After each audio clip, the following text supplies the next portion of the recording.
ইতিহাসের শহর সাসারামের ভিড় ছেড়ে এবার চলুন ঘুরে আসি কৈমুরের এক অব্বিট প্রকৃতির মাঝে, যেখানে প্রতিটি কোণে লুকিয়ে আছে এক অজানা গল্প। ভ্রমণের প্রথম পর্বে আমরা ঘুরে দেখিয়েছিলাম সাসারামের ইতিহাস ও তার সৌন্দর্য, কিন্তু ভ্রমণ মানেই তো শুধু পরিচিতি জায়গা নয়, ভ্রমণের আসল উদ্দেশ্য লুকিয়ে থাকে অব্বিট পথে।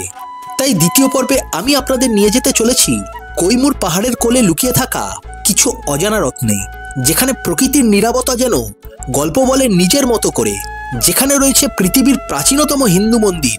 পাহাড়ি পথে কিছুটা এগোতেই দেখা মিলবে এক সুবিশাল জলপ্রপাত, যেখানে নীল জলের শান্তি আর সবুজ প্রকৃতি মিলে তৈরি করেছে এক স্বপ্নের মতো দৃশ্য। শহরের ভিড় আর কোলাহল থেকে অনেক দূরে এই অব্বিট যাত্রা শুধু চোখকে নয়, মনকেও ভরিয়ে দেয় এক অন্যরকম আনন্দে। তাহলে চলুন একসাথে শুরু করি সাসারাম ট্যুরের দ্বিতীয় অধ্যায়। আর হ্যাঁ, পর্বটি ভালো লাগলে লাইক, কমেন্ট, শেয়ার এবং সাবস্ক্রাইব করে চ্যানেলটির পাশে থাকার অনুরোধ রইল। Good morning. আজকে আগস্ট মাসের 31 তারিখ, সময় হয়েছে এখন 7:27। আর আজকে আমার সাসারামের দ্বিতীয় দিন। আমাদের গাড়ি চলে এসছে আর আমি আমার যে রিটার্নিং রুম নিয়েছিলাম সেই রিটার্নিং রুম থেকে চেক আউট করে আমরা সবাই চলে এসেছি। এখন গাড়িতে বসে পড়ব, কারণ এখন থেকেই আমরা রওনা দেব আমাদের আজকের সাইট সিনের উদ্দেশ্যে। কারণ সাসারামে আজকে যেসব সাইট সিন বা রোহতাসে আমরা আজকে যেসব সাইট সিনগুলো করব, এগুলো হচ্ছে অফবিট সাইট সিন। এই সাইট সিনগুলো করতে গেলে কিন্তু একটু সময় লাগে, কারণ অনেকটা দূরে দূরে এইসব জায়গাগুলো। তো আপনারা দেখতে থাকুন আজকের এই পর্ব। অসাধারণ সুন্দর সুন্দর সব জায়গা আজকে আমি এই ব্লগে আপনাদের কাছে তুলে ধরবো। कैसा है दादा? ठीक है दादा, पूरा घुमा देंगे। आज पूरा घुमा दीजिएगा? घुमा देंगे आज। ठीक है। বেরিয়ে গেলাম সাসারাম স্টেশন থেকে। এবার এখান থেকে যাব, গিয়ে আগে চা খাবো। সকাল হয়েছে, একটু চাটা না খেলে এনার্জিটা পাওয়া যাবে না। তো চাটা আমরা সবাই মিলে খাবো, খেয়ে তারপরে রওনা দেব।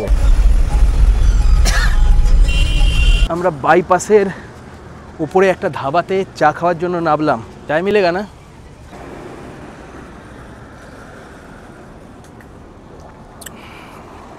দারুণ চায়ের টেস্ট। চায়ের পর্ব শেষ করে আবারও শুরু করলাম আমাদের যাত্রা।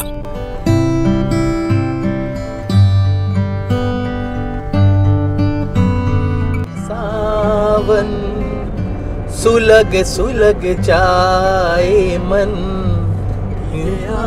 इस मौसम में कैसे ये अगन, रिम झिम गिर सावन। গান বাজনা করতে করতে আর চারপাশের প্রাকৃতিক পরিবেশ দেখতে দেখতে আমাদের গাড়ি বিহারের রতাস জেলা পেরিয়ে কৈমুর জেলায় প্রবেশ করে গেল। তবে কৈমুরের প্রাকৃতিক পরিবেশ ছিল আরো সুন্দর, আর এই কৈমুরেই অবস্থিত আমাদের আজকের অব্বিট দ্রষ্টব্য। সময় এখন 9:18। গাড়ি থেকে আমরা নামলাম এখানে একটু ব্রেকফাস্ট করার জন্য। এই জায়গাটার নাম হচ্ছে ভাবুয়া। এখানে আমরা খাবো বিহারের ফেমাস আইটেম লিট্টি চোখা। এখানে রেডি হচ্ছে লিট্টি চোখা। তো আমরা এই লিট্টি চোখা খেয়ে তারপরে আবার গাড়িতে উঠব। ব্রেকফাস্টের পর্ব শেষ করে আমাদের গাড়ি আবারও চলতে শুরু করলো। আপনাদের এখনো যাদের মনে প্রশ্ন আছে বিহারও কি সত্যি সুন্দর, তাদের সব ধারণা পাল্টে যাবে আমার আজকের এই পর্বটি দেখে। আমরা যাচ্ছি কর্কটগড় ওয়াটারফলস দেখতে, একটা গ্রামের ভেতর দিয়ে। অত্যাধিক সুন্দর প্রাকৃতিক পরিবেশ, আপনাদের কি বলবো, দুর্দান্ত দেখতে লাগছে। মানে মনে হচ্ছে যেন এখানেই 2-4 দিন থেকে যাই। পুরো একদম সবুজে সবুজ, আর চারিদিকে পাহাড়, আর আমরা ওই পাহাড়ের ওপরেই উঠবো অবশ্য, কিন্তু প্রাকৃতিক পরিবেশ দুর্দান্ত, দারুণ লাগছে। মানে বিহারে যে এত সুন্দর জায়গা আছে, এখানে না আসলে আমিও বিশ্বাস করতে পারতাম না। আমরা যেতে গিয়ে একটা বাঁধের সামনে এলাম। এই বাঁধটার নাম হচ্ছে লেভা বাঁধ। এখান থেকে জল ছাড়ছে অল্প করে, আর এটার পাশ দিয়েই আমরা এই রাস্তাটা দিয়ে বেরোচ্ছি সামনের দিকে। कितना अच्छी जगह है। हाँ, बहुत बढ़िया जगह है। এখন পাহাড়ের দিকে উঠছি আস্তে আস্তে। ये हमारे तरफ से आप लोग घूमने। थैंक यू भैया, थैंक यू। देखिए जगह। अरे बाध হলো লেভা বাঁধ। देखिए वाओ, यही लेवा बात है। रुक जाइए रुक जाइए रुक जाइए। रोक रहे हैं। সময় হয়েছে এখন 10:31। আমরা যাচ্ছিলাম কর্কটগড় জলপ্রপাত দেখতে। ড্রাইভার দাদা বলল যে আপনাদের কর্কটগড় জলপ্রপাত দেখার আগে এমন একটা জায়গায় আমি দেখিয়ে নিয়ে আসছি, সেই জায়গাটা দেখলে আপনাদের অসাধারণ লাগবে। সত্যি এই জায়গাটা অসাধারণ। এই যে বাঁধটার ওপর আমি দাঁড়িয়ে আছি, ব্রিজটার ওপরে দাঁড়িয়ে আছি, এটা একটা বাঁধ। এই বাঁধটার নাম হচ্ছে লেবা বাঁধ। আর এখান থেকে সামনে আসে হচ্ছে লেবা লেক। আপনাদের আমি প্রাকৃতিক পরিবেশটা দেখাচ্ছি, জাস্ট মানে আমি ভাষায় আপনাদেরকে বলতে পারছি না। আপনারা একবার দেখে নিন, কি অসাধারণ জায়গা, দুর্দান্ত লাগছে। বিহারে যে এত সুন্দর জায়গা থাকতে পারে, এখানে না আসলে আমি বিশ্বাসই করতে পারতাম না। অসাধারণ জায়গা। আমি আপনাদের দেখাচ্ছি জায়গাটা।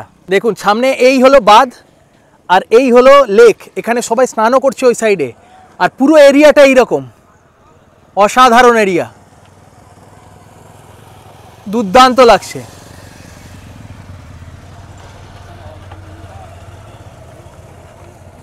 প্রকৃতি যেন দুহাত দিয়ে ঢেলে সাজিয়েছে এই জায়গাটিকে।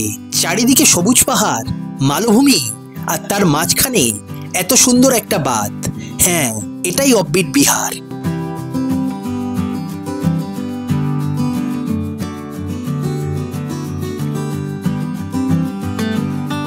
অসাধারণ সুন্দর একটা স্পট দেখে বেরোচ্ছি, লেভাবাদ। আমাদের আরেকটু থাকার কথা ছিল, কিন্তু ব্যাপারটা এটাই হলো যে বৃষ্টি চলে এসছে। আর আমি ওড়াচ্ছিলাম দ্রোন, কোনো রকম করে দ্রোনটাকে নিচে নামাতে সক্ষম হয়েছি, নইলে আমার দ্রোন আজকে যেত। আর এখন আমরা যাচ্ছি কর্কটগড়ের দিকে, একদম পাহাড়ের ওপর দিয়ে। খুব খারাপ রাস্তার ওপর দিয়ে 20 কিলোমিটার পর্যন্ত এইভাবে যেতে হবে। যাওয়ার পরে কর্কটগড়ের উপরে উঠবো। উপরে একটা ছোটোখাটো গ্রাম আছে আর ওখানে জলপ্রপাতও আছে। বৃষ্টির মধ্যে দিয়ে পাহাড়ি রাস্তা ধরে চারিদিকের রোমাঞ্চকর প্রাকৃতিক পরিবেশ দেখতে দেখতে ওপরের দিকে উঠতে থাকলো আমাদের গাড়ি। তবে ড্রাইভার দাদার কথা শুনে একটু ভয়ও পেয়ে গেলাম। ড্রাইভার দাদা আমাদেরকে বললো আমরা এখন একদম জঙ্গলের মাঝখানে আছি। তো এই জায়গায় কিন্তু বিভিন্ন ধরনের জানোয়ার আছে। क्या क्या जानवर मिलता है इधर? सब जानवर मिलेगा। बाघ मिलेगा क्या? हाँ, बाप रे। कभी आता नहीं है, कभी कल आ जाता है। अच्छा, वो तो रात में दिखाई देगा। दिनों में घूमता है अपना कभी। बाप रे, अच्छे बाघटाको पावा जाए।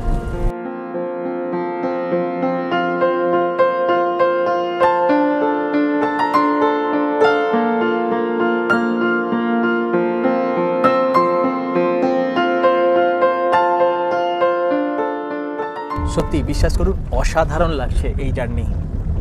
একটু আগে বৃষ্টি হচ্ছিল, বৃষ্টি কমে গেছে। আর যে গরমটা ছিল, গরমটাও কেটে গেছে। ঠান্ডা হাওয়া দিচ্ছে।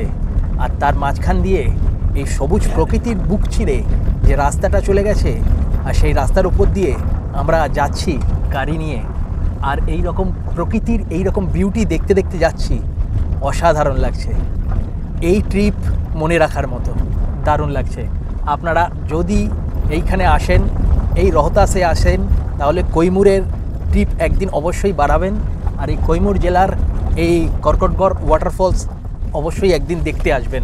রাস্তা কিন্তু খুব একটা ভালো নয়, একদম পাথুরের রাস্তা, কাঁচা রাস্তা। তার মাঝখান দিয়ে গাড়ি যাবে, একদম নিচ থেকে যে উপরে উঠছে গাড়িটা, এইভাবেই যাচ্ছে। আর আমরাও এরকম দুলতে দুলতেই যাচ্ছি। তবে সব কিছু ভুলিয়ে দেবে যখন আপনি এই পাহাড়ের মধ্যে দিয়ে যাবেন, এই প্রকৃতি দেখতে দেখতে যাবেন। তো আমরা কর্কটগড়ের একদম ভেতরে ঢুকে পড়েছি। সামনে একটা গ্রামও দেখলাম, কর্কটগড় গ্রাম। আর ওখানে একটা গেস্ট হাউসও আমরা দেখলাম। মানে অনেকজন এসে দেখছি ওই গেস্ট হাউসের ভেতরেও ঢুকছে। তার মানে হচ্ছে এখানে আপনারা আসলে এই গেস্ট হাউসও ভাড়া নিয়ে থাকতে পারেন এই এরিয়াতে। আর এই যে ঢুকলাম না কর্কটগড়ে, আর এই কর্কটগড় ঢুকতে গেলে আপনাদের টিকিট করতে হবে। এই যে আমি টিকিট কেটে নিলাম, পার পারসন টিকিটের ভাড়া হচ্ছে 20 টাকা করে। 20 টাকা করে টিকিট আপনাকে কাটতে হবে। কাটার পরে আপনি চলে আসতে পারবেন এই জলপ্রপাতের সামনে। আর একদম যখন আমরা এই পাহাড়ে ওঠা শুরু করেছিলাম, তখন আরেকটা চার্জ নিয়েছিল। সেই চার্জটা হচ্ছে 20 টাকা। ওটা কিসের চার্জ জানি না, তবে 20 টাকা ওইখানেও দিতে হয়েছিল আমাদের। সময় এখন পুরো 12টা বাজে। আমরা 2 থেকে আড়াই ঘন্টা লেগে গেল একদম নিচ থেকে ওপরে আসতে। চলে এলাম আমরা কর্কটগড়ের সামনে, মানে কর্কটগড় জলপ্রপাতের সামনে। এখানে দেখুন পুরো গাড়ি পার্কিং করা আছে। এই জায়গায় পুরো গাড়ি পার্কিং করে দেবে, যেই জায়গাটা থেকে আমরা টিকিট কাটলাম। আর ওখান থেকে একটুখানি উঠে আসলেই এই জায়গাটা গাড়ি পার্কিং হয়। আর সামনেই লেখা আছে হচ্ছে কর্কটগড়, মানে একটা গার্ডেন টাইপের আছে। আর ওটার ভেতরেই ঢুকতে হবে, আর ওখানেই আছে জলপ্রপাত। আর ওপরে দেখুন একটা কুমিরের ছবি দেওয়া আছে। কি কারণে কুমিরের ছবি দেওয়া আছে সেটাও আমি আপনাদেরকে একটু পরে জানিয়ে দিচ্ছি। এই লেখা আছে হচ্ছে কর্কটগড়। আমরা ভেতরে যাব, তার আগে এই যে কুমিরের ছবি, মানে কর্কটগড় আসলে একটি কুমির প্রকল্প ছিল একটা সময়, মানে এখনও কুমির প্রকল্পই আছে, সেই কারণের জন্য এইরকম কুমিরের ছবি, ওপরে কুমিরের ছবি। আর এই হলো প্রবেশ করলাম কর্কটগড় জলপ্রপাতের দিকে যাচ্ছি। আর এখানে একটা সুন্দর পার্ক করা আছে। এই সামনেটা দিয়ে এলাম, এই রাস্তাটা দিয়ে আমাদেরকে যেতে হবে সামনের দিকে। আর এখানে দেখুন বাচ্চাদের বিভিন্ন অ্যাক্টিভিটি করার জিনিস, মানে বাচ্চারা এখানে আসলে খুব মজা পাবে। এখানে বিভিন্ন ধরনের স্লিপ আছে, দোলনা আছে, বিভিন্ন ধরনের জিনিস আছে। পাহাড়ের উপরে এত সুন্দর একটা জায়গা বানিয়ে রেখে দিয়েছে, যদি একটুখানি রাস্তাটাকে ঠিক করে দিত না, তাহলে এখানে ট্যুরিস্ট এখন কি আসে, অনেক বেশি পরিমাণে ট্যুরিস্ট আসতো। আসল কথা, ঝাড়খণ্ড সরকার যেভাবে ট্যুরিজমটাকে তুলে ধরেছে, বিহার সরকার কিন্তু সেই রকম করে ট্যুরিজমটাকে তুলে ধরতে পারছে না। বিহারেও কিন্তু অনেক কিছু দেখার জিনিস আছে। আমরা শুধু গয়া জানি, রাজগীর জানি, এইসবই জানি, বুদ্ধগয়া জানি, কিন্তু বিহারেও যে এই সব জায়গাগুলো আছে, এইসব অব্বিট জায়গাগুলো আছে, লোকজনের অগোচরে আছে, তো মানুষজন যদি না জানে কি করে আসবে? তো তার জন্য বিহার সরকারকেই দায়িত্ব নিতে হবে এই সব জায়গাগুলো আরও ভালোভাবে প্রমোট করার। দারুণ সুন্দর লাগছে, দারুণ সুন্দর। এই হলো কর্কটগড় জলপ্রপাত, সামনে দেখা যাচ্ছে, আমি আপনাদের দেখাচ্ছি। সামনে একটা ভিউ পয়েন্ট আছে, ওখানটা দিয়ে খুব ভালোভাবে দেখা যাবে। অসাধারণ প্রাকৃতিক পরিবেশ, দুর্দান্ত প্রাকৃতিক পরিবেশ।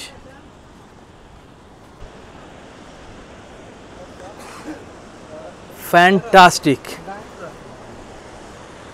এই হলো কর্কটগড়।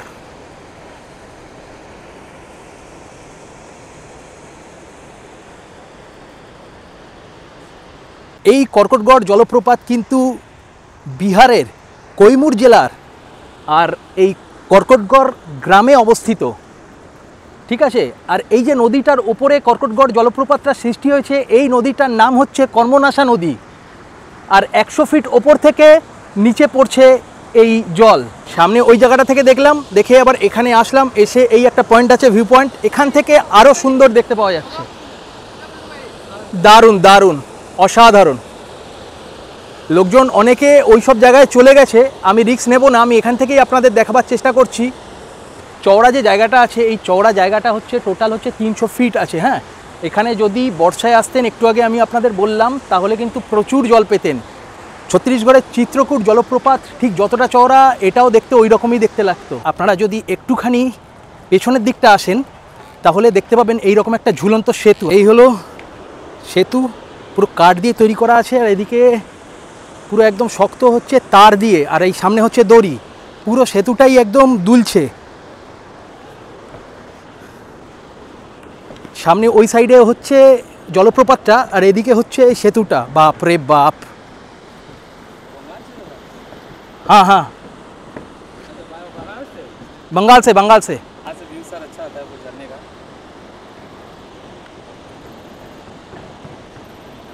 কিভাবে দুলছে একদম,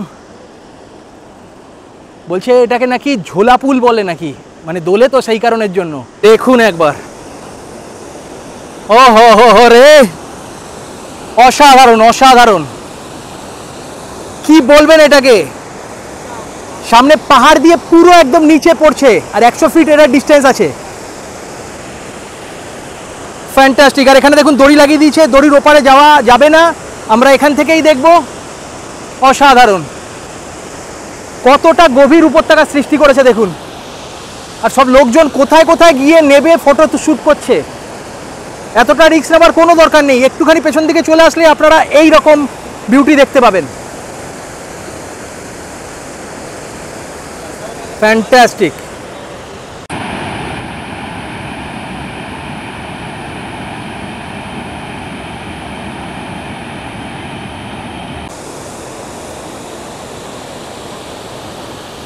এই যে কর্মনাশা যে নদীটা, আর তার ফলে যে জলপ্রপাতটা সৃষ্টি হয়েছে, এই কর্মনাশা নদীর এপারে কিন্তু বিহার, আর ওপারে আছে কিন্তু উত্তরপ্রদেশ।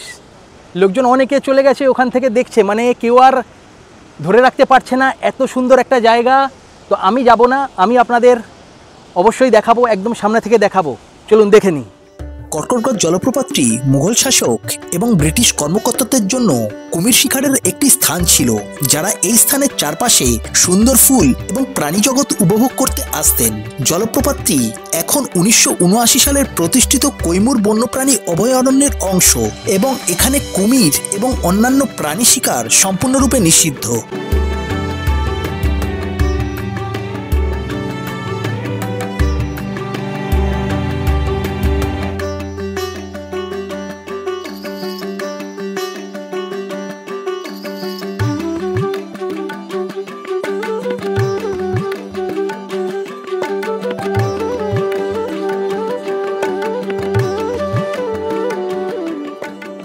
হয়ে গেল, দারুণ ছিল, অসম্ভব ভালো ছিল। এবার এখান থেকে বেরিয়ে গিয়ে যাব হচ্ছে মুন্ডেশ্বরী মাতার মন্দির। এখান থেকে নামতে একটুখানি সময় লাগবে, 1 ঘন্টা মতো, তারপরে আমরা ঢুকবো মুন্ডেশ্বরী মাতার মন্দির। কার নাম্বার? জলপ্রপাতটি দেখে বেরিয়ে আমাদের পরের গন্তব্য ছিল মুন্ডেশ্বরী মাতার মন্দির দর্শন করা। মনে করা হয় এই মন্দির নাকি বিশ্বের সবথেকে প্রাচীনতম মন্দির।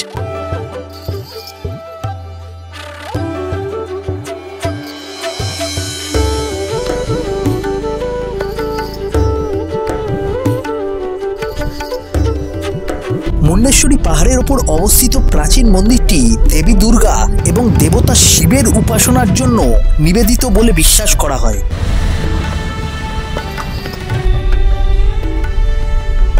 সময় এখন 3:44, পৌঁছে গেলাম মুন্ডেশ্বরী মাতার মন্দিরের সামনে। বলা হয় এই মুন্ডেশ্বরী মাতার মন্দির নাকি পৃথিবীর প্রাচীনতম মন্দির। বিহারের কৈমুর জেলার ভোজপুর অঞ্চলে এই মন্দির অবস্থিত। আমি এই গাড়ি ওপরে একদম চলে আসে, নিচে ভাড়া দিতে হলো 20 টাকা করে। এই গাড়িটা যে ওপরে নিয়ে আসলাম, নিচে 20 টাকা করে নিল। আর এই মন্দির ওপরে সিঁড়ি দিয়ে একটু উঠতে হবে, টোটাল 58টা সিঁড়ি আছে। সিঁড়ি খুব ভালোভাবে করা আছে, আপনারা খুব ভালোভাবে আরামসে উঠে যেতে পারবেন।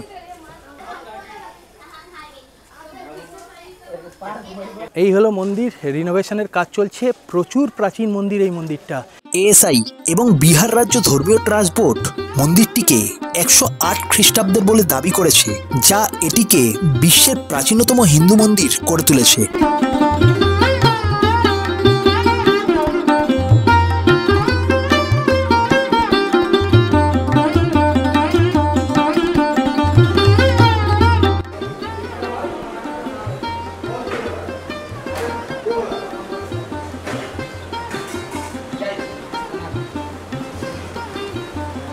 এই হলো মন্দিরের ভেতরে, আমরা অনুমতি নিয়ে প্রবেশ করলাম। ভেতরে এইরকম শিব মন্দির আছে।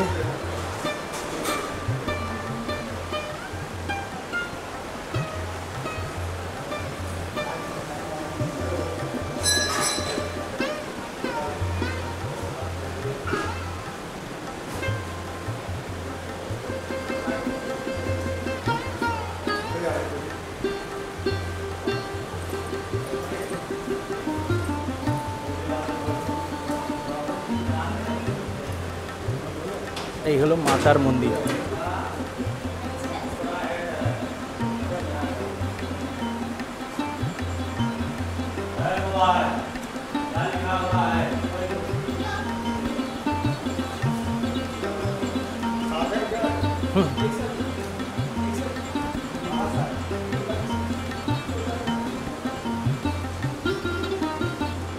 मंदिर यह जो है माता मुंडेश्वरी का मंदिर है और यह बिहार राज्य के कैमूर जिला के भगवानपुर प्रखंड में स्थित है।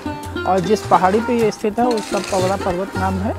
माँ मुंडेश्वरी स्वरूप ये माता पार्वती का मंदिर है। मुंड नामक राक्षस का संहार माता इसी पहाड़ी श्रृंखला पे की है, जिस वजह से इनको माता मुंडेश्वरी के नाम से जाना जाता है। और यह मंदिर 1ली या 2री शताब्दी के आसपास का मंदिर है। और आपका परिचय?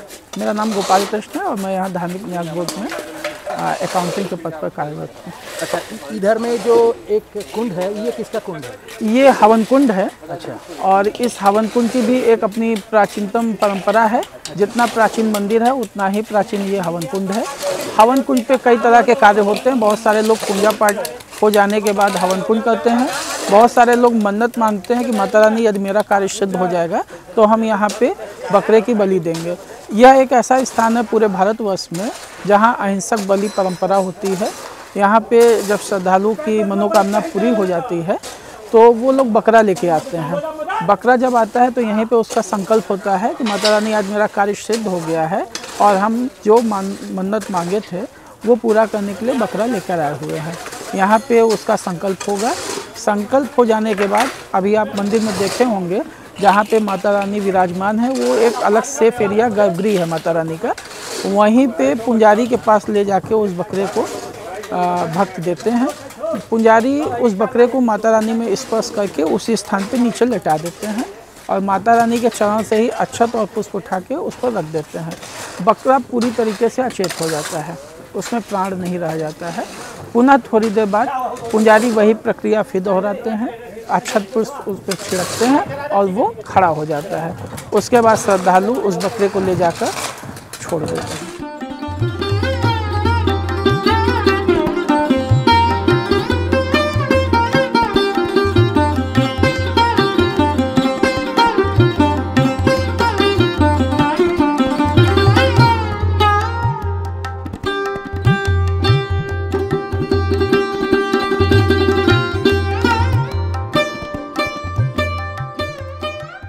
হয়ে গেল মন্দির ঘোরা।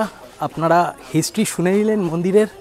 অসাধারণ সুন্দর এই মন্দির ছিল আর অসাধারণ এই মন্দিরের ইতিহাস গায়ে কাটা দেওয়ার মতো। আপনারা যখনই সাসারামে ঘুরতে আসবেন এই মন্দিরটাকে আপনাদের ট্যুরিস্ট ডেস্টিনেশনের মধ্যে অবশ্যই রাখবেন। টাইম হয়েছে এখন 4:44, এখনও পর্যন্ত লাঞ্চ করা হয়নি। তো আমরা ওই মন্দিরে ঢোকার আগেই ভেবেছিলাম যে লাঞ্চটা করে নেব, কিন্তু ওখানে কোনো রকম লাঞ্চ করার জায়গা ছিল না। তো আমরা এখন ওই মন্দিরটা দেখে এসে ভগবানপুর বলে একটা জায়গা আছে, সেই জায়গায় আমরা লাঞ্চ করতে নামলাম। পেটে একদম ছুঁচোয় ডন দিচ্ছে। লাঞ্চ সেরে তারপরে আমরা আরও একটা ডেস্টিনেশন আছে সেই পথে যাব। এখানকার ট্যুরিস্ট যে ডেস্টিনেশনগুলো আছে না, একটা থেকে আরেকটা অনেকটা দূর দূর। চলুন খাওয়া দাওয়াটা আগে সারা যাক।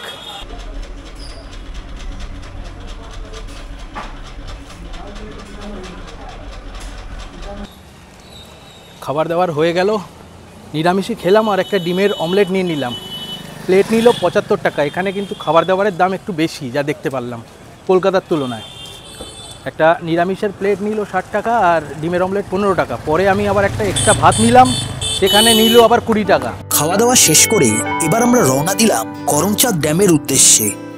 সুন্দর প্রাকৃতিক পরিবেশের মধ্যে দিয়ে এগিয়ে যেতে লাগলো আমাদের গাড়ি।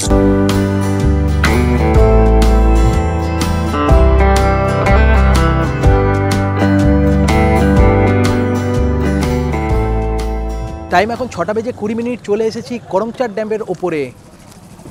প্রাকৃতিক পরিবেশ আপনাদের যদি আমি দেখাই তাহলে আপনারা বলবেন আমিও যাব এই জায়গায়। অসাধারণ প্রাকৃতিক পরিবেশ। একটু সন্ধে হয়ে গেল, আপনাদের আমি এই জায়গাটা থেকে দেখাচ্ছি ভিউ, অসাধারণ ভিউ। এই হলো পুরো ড্যাম্প আর এই হলো ড্যাম্পের জল। আর সামনে যত পাহাড় দেখছেন সব কৈমুর পাহাড়ের রেঞ্জ। আর এই কৈমুর পাহাড় দিয়ে পুরো বেষ্টিত হয়ে আছে এই জলাশয় বা এই ড্যাম্প। সামনে দেখুন এই একটা পাহাড় সামনেই। এই করমচাঁদ বাঁধকে কিন্তু দুর্গাপতি বাঁধও বলা হয়। আর এই করমচাঁদ বাঁধে কিন্তু বোট রাইডিংও হয়। আমি দেখাচ্ছি আপনাদের, সামনে বোট রাইডিং হচ্ছে। আমার কাছে আর সময় নেই, রাত হয়ে গেছে, আমাকে ফিরতে হবে, ট্রেনও আছে।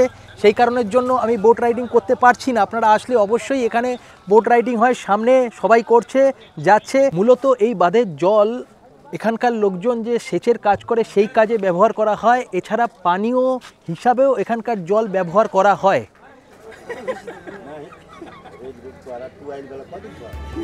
চারিদিকে কৈমুর পর্বতের সবুজ পাহাড় দ্বারা বেষ্টিত বাঁধ, শান্ত জলাশয়, ঘূর্ণায়মান উপত্যকা, তাজা বাতাস প্রকৃতিপ্রেমী এবং ভ্রমণকারীদের কাছে একটি জনপ্রিয় স্থান হয়ে উঠেছে।